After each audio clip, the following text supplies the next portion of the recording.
Hello everyone, welcome back to my channel data logic with Shivam. आज हम अपनी डेक्स इन हिंदी वाली सीरीज़ में एक और नया वीडियो लेके आए हैं जो कि बेस्ड है रिलेशनशिप फंक्शन पे। फंक्शन का नाम है क्रॉस फिल्टर फंक्शन। आगे बढ़ने से पहले हम क्रॉस फिल्टर का डेफिनेशन देखते हैं कि क्रॉस फिल्टर फंक्शन करता क्या है, उसका सिंटेक्स क्या है और उसके मेन पॉइंट्स क्या है। तो पहले हम देखेंगे यहाँ पर ये लिखा है कि this function specify the cross filter direction. सबसे पहले ये जानना जरूरी है कि क्रॉस फिल्टर डायरेक्शन होता क्या है। तो उसके लिए मैं आपको अपने रिलेशन मॉडल व्यू में ले चलता हूँ और हम देख सकते हैं यहाँ पर प्रोडक्ट और ऑर्डर डिटेल्स टेबल में एक रिलेशनशिप है, राइट, जो कि 1 to many रिलेशनशिप है और इसका डायरेक्शन अभी सिंगल है। नाउ मैं डबल क्लिक करूँगा इस पर तो आप देखोगे यहाँ पर लिखा है cross filter direction. Cross filter direction decide करता है कि हमारा जो फिल्टर है वो सिंगल मतलब एक ही साइड जाएगा या दोनों साइड रहेगा, राइट। फॉर एग्जाम्पल, अगर मुझे ऑर्डर डिटेल से प्रोडक्ट को फिल्टर करना है तो मैं कैसे फिल्टर कर सकता हूँ, राइट। अभी मेरे डायरेक्शन पे सिंगल है जो कि मैं ऑर्डर डिटेल से प्रोडक्ट को फिल्टर नहीं कर सकता। इसको हम सिंपली ऐसे भी कर सकते हैं कि जब अगर हम डबल क्लिक करेंगे and then cross filter direction को यहाँ पे बोथ कर देंगे एंड ओके करेंगे तो आप देख सकते हैं ये बोथ डायरेक्शनल हो गया। नाउ यहाँ से हम ऑर्डर डिटेल्स से प्रोडक्ट को हम फिल्टर कर पाएंगे और प्रोडक्ट से हम ऑर्डर डिटेल्स को फिल्टर कर पाएंगे। एक सिनेरियो लो जहाँ आप एक ऑर्गेनाइजेशन में काम कर रहे हो और हमारे पास में ह्यूज डेटा है, तो उस ह्यूज डेटा में हम ये बोथ जो डायरेक्शनल है हम उसको अवॉइड करते हैं रिलेशनशिप में, राइट। तो उसको अवॉइड करने के लिए हमारे पास में एक फंक्शन है रिलेशनशिप फंक्शन जिसका नाम है क्रॉस फिल्टर फंक्शन। ओके, पहले मैं इसको रिमूव कर देता हूँ एंड देन मैं उसको दिखाता हूँ कि अपन को कैसे इम्प्लीमेंट करना है वो। उसके पहले मैं आपको वापस ले चलता हूँ इसकी डेफिनेशन और उसके मेन पॉइंट्स पे। तो जैसा कि इसमें लिखा है कि ये फंक्शन स्पेसिफाई करता है क्रॉस फिल्टर डायरेक्शन को। क्रॉस फिल्टर डायरेक्शन अभी हमने क्या देखा, सिंगल या both, okay, of a relationship in a calculation. मतलब रिलेशनशिप के क्रॉस फिल्टर डायरेक्शन को स्पेसिफाई करता है क्रॉस फिल्टर डेक्स फंक्शन एक कैलकुलेशन में। सिंटेक्स क्या है इसका, cross filter column name 1 column name 2 and direction.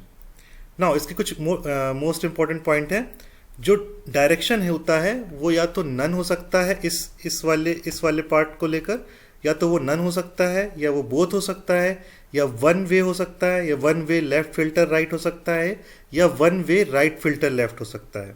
Okay, next point है कि क्रॉस फिल्टर वही उसी फंक्शन में यूज हो सकता है जो function filter as an argument लेता है, जैसे कि calculate table, total YTD and etcetera.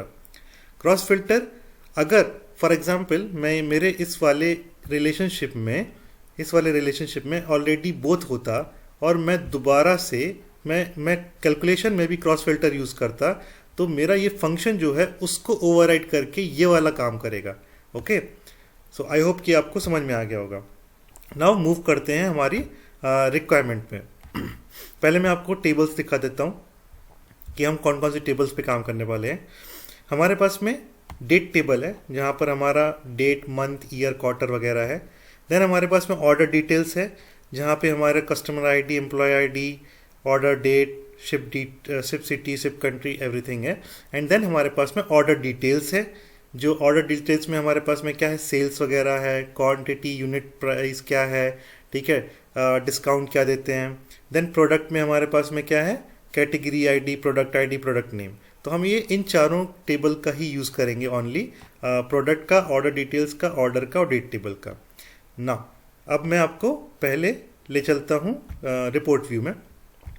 तो मैंने सिंपल सा एक फॉर्मूला बना लिया था टोटल सेल्स के लिए। सम एक्स था, मैंने क्या किया था और यूनिट प्राइस को मल्टीप्लाई कर दिया था क्वांटिटी से, जिससे मेरा टोटल सेल्स आ गया था। नाउ अब मेरी नेक्स्ट रिक्वायरमेंट क्या है कि मुझे यहाँ पर काउंट ऑफ प्रोडक्ट भी देखना है। ओके, सो मैंने उसके लिए भी एक और फंक्शन बना के रखा है कि नंबर ऑफ प्रोडक्ट क्या है यहाँ पे। तो मैंने क्या किया, यूज़ डिस्टिंक्ट काउंट यूज़ किया है ओनली सिंपली, और प्रोडक्ट आईडी कर दिया है। तो जो मेरा डिस्टिंक्ट प्रोडक्ट आईडी होगा वो यहाँ पे काउंट होकर यहाँ पे आ जाएगा कि इस ईयर में इतने प्रोडक्ट बिके, नंबर ऑफ प्रोडक्ट थे, देन इस ईयर में इतने नंबर ऑफ प्रोडक्ट थे, देन इस ईयर में नंबर ऑफ प्रोडक्ट इतने थे। तो सिंपली मैं इसको उठा के यहाँ पे पुट कर दूंगा।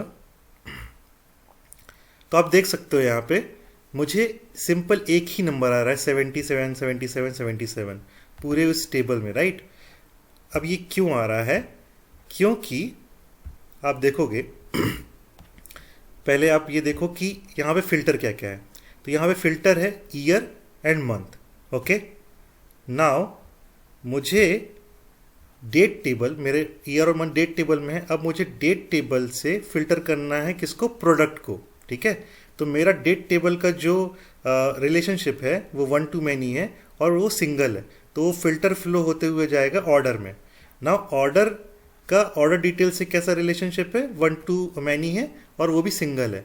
तो ये फिल्टर ये सेल्स यहाँ से फ्लो होते हुए यहाँ पे आया और यहाँ पे उसने सेल्स कैलकुलेट कर लिया, ओके। नाउ अब मुझे चाहिए नंबर ऑफ प्रोडक्ट, राइट। सो अब मेरा जो फ्लो है रिलेशनशिप का, मेरा मैनी टू वन है और फ्लो है सिंगल, विच मीन्स कि मैं प्रोडक्ट को फिल्टर नहीं कर सकता, राइट। तो मेरा यहाँ से लेके यहाँ तक तो फ्लो सही है, बट ऑर्डर डिटेल्स तक अगर मुझे सेल्स कैलकुलेट करना है, बट मुझे प्रोडक्ट करना है, तो मेरा जो यहाँ से लेके जो यहाँ फ्लो है वो यहाँ पे मेरा फ्लो मेरे अकॉर्डिंग नहीं है, ये सिंगल फ्लो है। मतलब मैं यहाँ से ऑर्डर डिटेल से प्रोडक्ट को मैं फिल्टर नहीं कर सकता हूँ। अगर मुझे ऑर्डर डिटेल से प्रोडक्ट को करना पड़ेगा तो मुझे सेम बोथ डायरेक्शनल करना पड़ेगा इसको, राइट। बट मैं यहाँ से करूँगा नहीं, बिकॉज अगर मेरे पास में बड़ा मॉडल रहेगा, सेम चीज़ जो मैंने आपको पहले बताई, अगर मेरे पास में बड़ा मॉडल है तो हम इसको अवॉइड करेंगे बिकॉज ये परफॉर्मेंस इफेक्ट करता है। तो इसको रिजॉल्व करने के लिए हम क्या करेंगे, हम क्रॉस फिल्टर फंक्शन का यूज़ करेंगे। नाउ अपन रिपोर्ट व्यू में जाएंगे एंड देन हम एक नया मेजर क्रिएट करेंगे, न्यू मेजर। मैं नेम दूंगा cross filter test, okay. Now जैसा कि मैंने आपको बताया था शुरुआत में ही कि क्रॉस फिल्टर हम उन्हीं फंक्शंस के साथ में यूज़ कर सकते हैं जो फिल्टर एज एन आर्ग्यूमेंट लेते हैं। तो कैलकुलेट हमारे पास में है जो फंक्शन जहाँ पे filter as a argument use होता है, तो हम वहाँ पे अपना क्रॉस फिल्टर फंक्शन यूज़ कर सकते हैं, ठीक है। देन अब मैं कैलकुलेट में टोटल सेल्स मेरे पास में ऑलरेडी है, तो मैं टोटल सेल्स यहाँ पे मुझे चाहिए number of product. So number of product मैंने कैलकुलेट करके रखा है, जो कि मेरा काम नहीं कर रहा है because of cross filter issue. तो अब मुझे इसको रिजॉल्व करना है, राइट। देन मैं क्या करूँगा, मैं थोड़ा इसको बड़ा करने की कोशिश करता हूँ। आपको होप कि आपको दिख रहा होगा यहाँ पे। नाउ अब मैं लिखूंगा क्रॉस फिल्टर यहाँ पे। नाउ मेरा पहला आर्ग्यूमेंट क्या है यहाँ पे, अगर आप देखोगे तो राइट कॉलम। तो मेरा जो पहला रहेगा ऑर्डर डिटेल्स का रहेगा, ऑर्डर डिटेल्स का, एंड देन मैं प्रोडक्ट आईडी यूज़ करूँगा। अब यहाँ पे मैं वही कॉलम यूज़ कर सकता हूँ जिस कॉलम के थ्रू ये दोनों कनेक्टेड हैं, ओके। तो प्रोडक्ट आईडी के थ्रू मेरा ऑर्डर डिटेल्स और प्रोडक्ट टेबल कनेक्टेड है, तो मैं पहले ऑर्डर डिटेल्स यूज़ करूँगा प्रोडक्ट आईडी, एंड देन मैं प्रोडक्ट आईडी यूज़ करूँगा प्रोडक्ट का, एंड देन मुझे डायरेक्शन क्या चाहिए, बोथ चाहिए। इसको मैं क्लोज करूँगा एंड देन अगेन मैं क्लोज करूँगा कैलकुलेट को और हिट एंटर। तो नाउ ये मैं यहाँ से इसको उठा के इसको ड्रैग करके यहाँ पे डाल दूँगा। नाउ जैसा कि आप लोग देख सकते हैं कि यहाँ पे मेरा ये आ गया है cross filter number of product. एक मिनट में नाम चेंज कर देता हूँ, इसका मीनिंगफुल नाम दे देता हूँ। इसको मैं दे दूँगा again number of product using cross filter, enter. Now तो आप देख सकते हैं यहाँ पे कि ये इसका ईयर वाइज इसका आ गया कि इस ईयर में 74 हुआ था, इस ईयर में 77 हुआ था, इस ईयर में 76 नंबर ऑफ प्रोडक्ट्स थे।